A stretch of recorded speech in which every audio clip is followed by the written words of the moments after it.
የአማራ ጥያቄዎች በኢትዮጵያ ሰማይ ስር ነው ሊፈቱ የሚችሉት።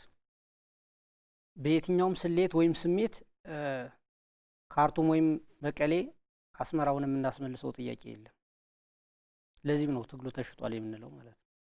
እነዚህ ሀገሮች ታሪካዊ ጠላት ናቸው ካልን ከትናንት ታሪካቸው ካሁን ነባራዊ ሁኔታቸው ተነስተን ነው።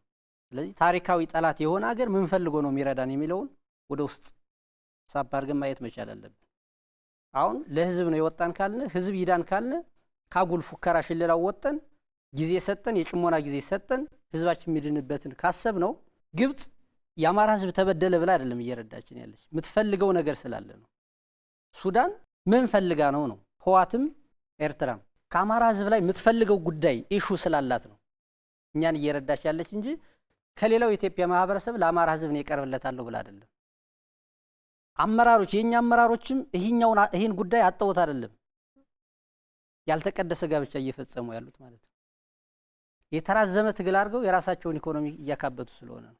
ለትግል የወጣ ሰው ፎቅ አያስገነባም፣ መኪና ይገዛም፣ ቤት አይሰራም። ለትግል የወጣ ሰው ለትግል ነው መዋል ያለበት። ስለዚህ የኛ መሪዎቹ አባሉ ኖርማል ጥሩ አባል አለን አሁንም መምጣት የሚፈልግ ለህዝቡ ይጠቅማል ይበጃል የሚለውን ውሳኔ የሚወስን አባል አለ። ከላይ ያስቀመጥናቸው አመራሮቹ ግን በጥቅም የታወሩ የፖለቲካ ግልሙትና እየሰሩ ያሉ ሰዎች ስላሉ ነው። ለአማራ ታገላለሁ ብሎ የወጣ አካል የራሱን ህዝብ አይሸጥም። ስለዚህ እነዚህ ጋር ደግሞ እኛ መስራት ስለማንፈልግ ነው ወደዚህ ይመጣ ነው።